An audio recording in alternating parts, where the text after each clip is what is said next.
Welcome back again, Forging friends. I have returned to open up another Winds of Exchange deck. This time, hopefully, we will be able to do this in one take, and I can show you that these are indeed sealed. There is the tape still on this one. I got 5 decks left, so let's see what we have in store for today. And as I'm opening this up, I will mention that I do have, as you can see up in the upper right and left-hand corners here, I have some Unchained decks from the event. I have opened all those, but I think maybe in a future video I will unbox them again and talk about them with you guys, and we can see how insane they can be, because they are insane. Those decks can be quite crazy in the Unchained format.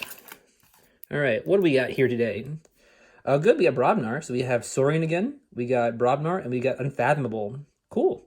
And we have a token creature along with the Saurian. We have the Acerbic DJ, which is a cool name. I like this Archon too. Really cool. It's nice and symmetrical. I don't know where a face would be on this one, but yeah, really cool looking. Let's pop this open and we will see what we got. Really appreciate you guys watching the last video. People seem to enjoy it, so I'm going to try to get these videos out at least twice a week, targeting Mondays and Fridays, so we'll see how well I can keep to that, but I will do my best, I promise you that. All right, getting the cellophane off this one, and popping the Archon card down. Let's see what we got. Square it up, turn it around. We have the token, which is the Bellatoran Warrior, which is, wow, look at that, 5 power, 2 armor. That is a fighter and a half, if I've seen one. That is a very, very strong token.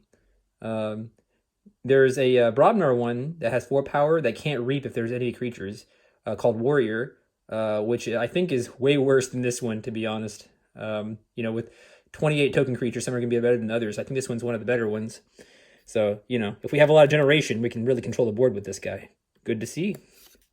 All right, starting off with Unfathomable, we have Kamalani, a 4-power creature with destroyed, make 2 token creatures.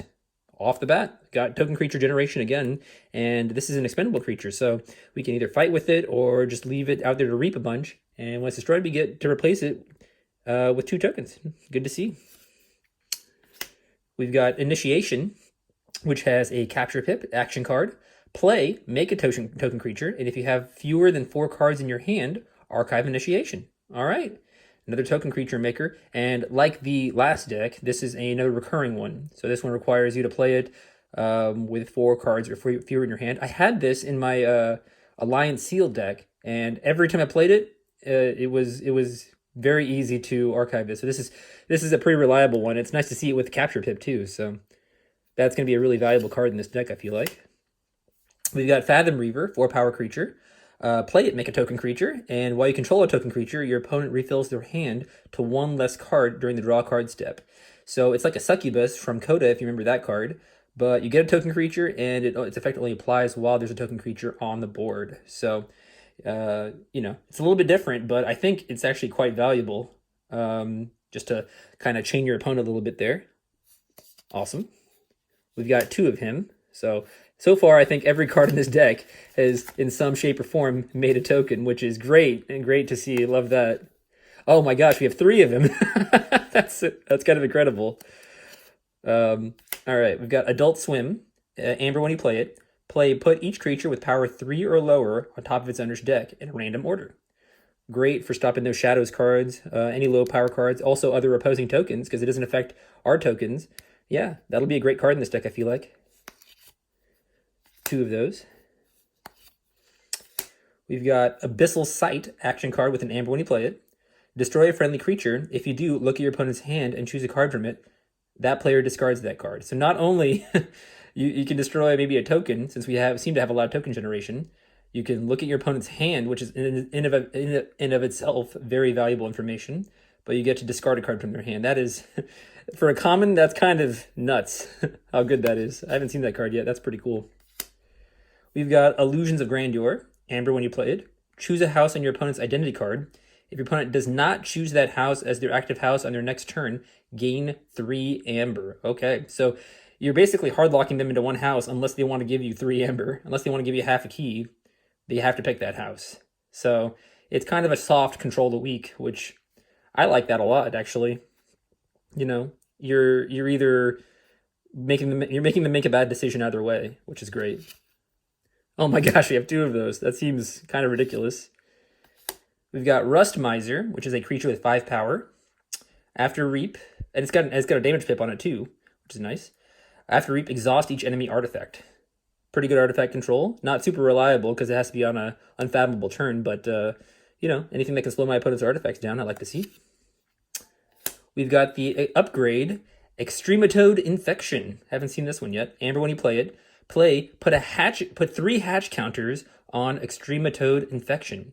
At the start of your turn, remove 1 hatch counter from Extrematode Infection. Then, if it has no hatch counters, destroy this creature and make 3 token creatures. What? Oh my gosh. So, say you put this on your opponent's creature, and then at the start of their turn. So if you put this on your opponent's creature, they would get 3 token creatures.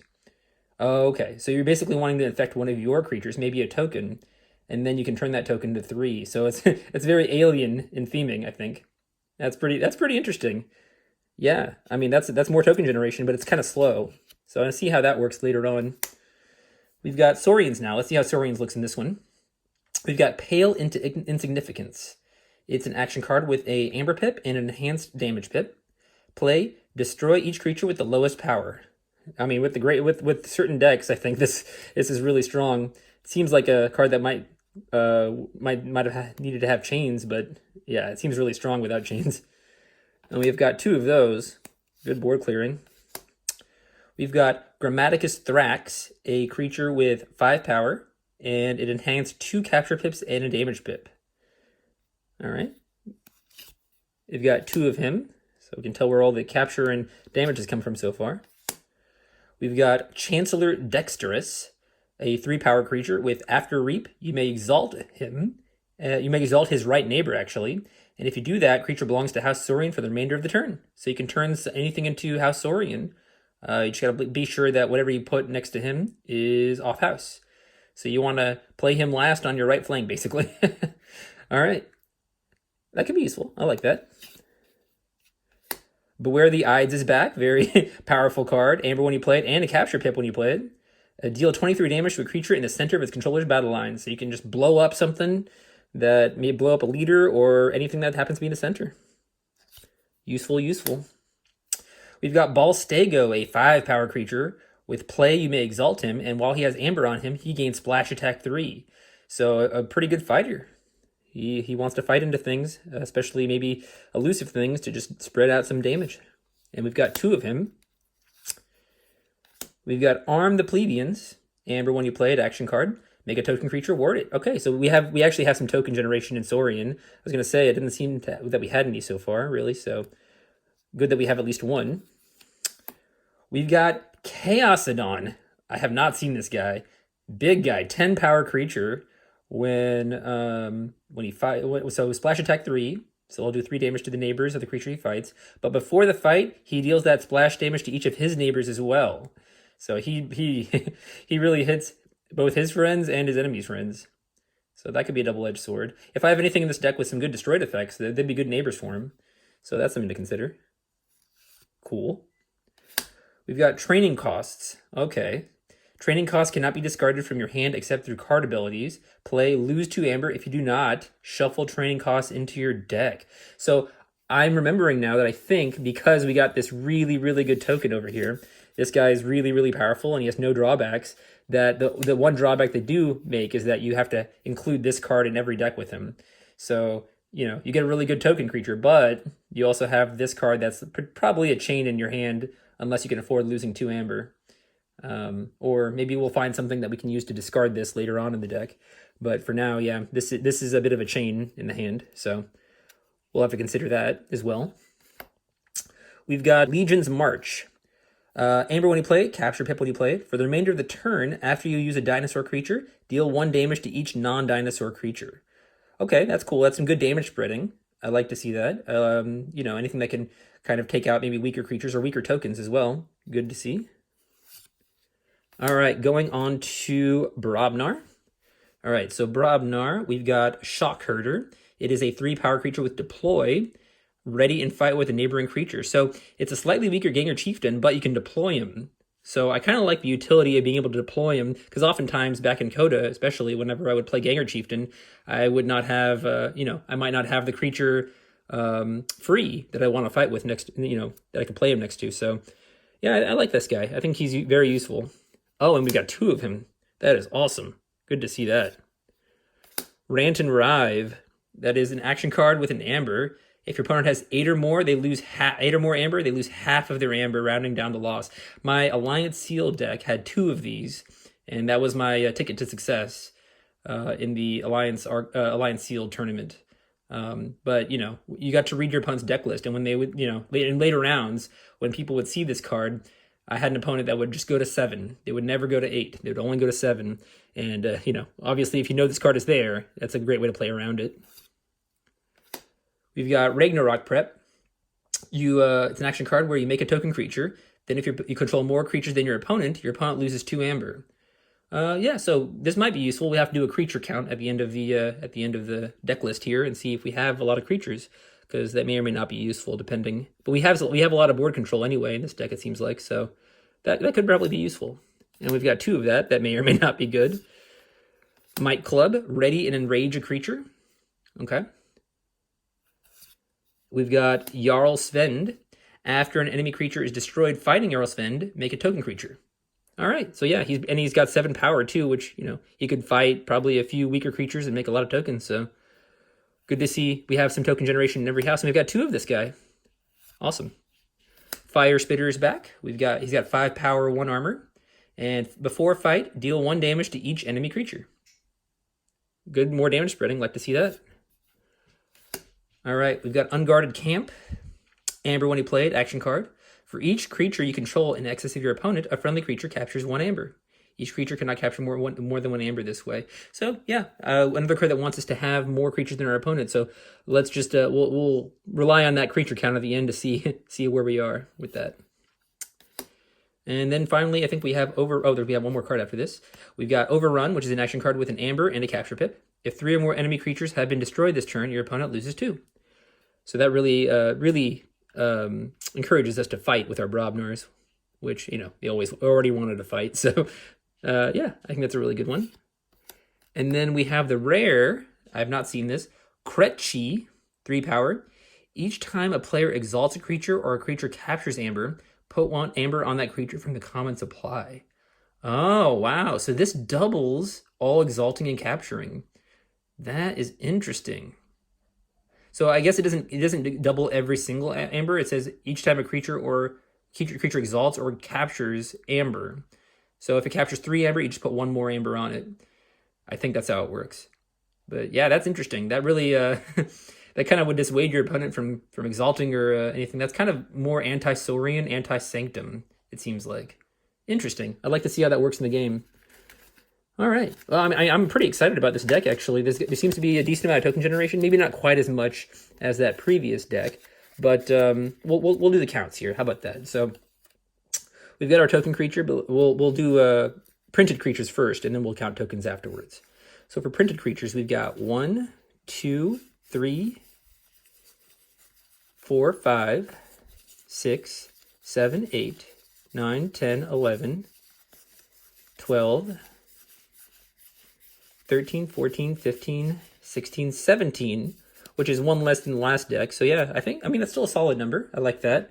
Let's see how many token generators we have. I'll have to read some of these. So we'll count each of these Jarl Svens as 1, just to be generous. I think we can safely say that each of these probably fight and destroy 1 creature at least. So we'll say 1, 2, 3, 4,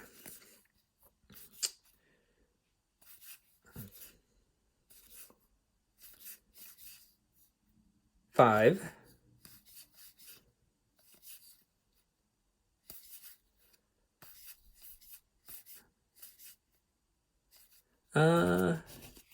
this could probably work. So we'll say 6, 7, 8. Well, we'll just say 6 because this is 1 card that generates token creatures. So 6.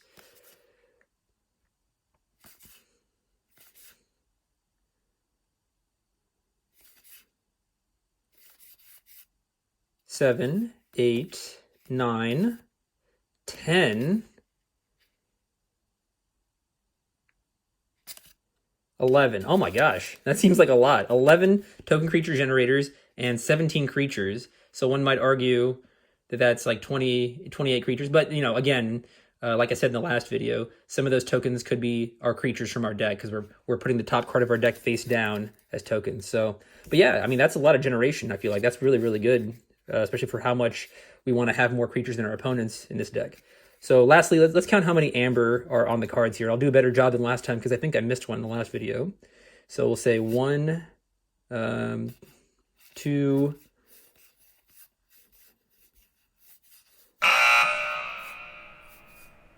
3. So I probably wouldn't play this. 4, 5, 6, 7, 8, 9. We can't really rely on this effect too much. 10, 11, 12, 13. 13. Okay, pretty confident. I think that's one less than the other deck had. Last deck had 14. So yeah, still 2 keys on the cards themselves is really good. And with 17 base creatures and 11 tokens, we could pretty safely do a lot of reaping. So wow, that is really cool. I think yeah, we have a pretty good deck here. It's got a lot of board control. It's got a lot of like random damage that it can spread out. Decent amount of creatures. Yeah, I'm really looking forward to seeing how this one plays. All right. Well, I appreciate you all watching, and yeah, I will come back again probably on Monday. Oop, I dropped some cards, but I'll come back again probably on Monday to show you another deck. Thanks again for watching, and have a good day.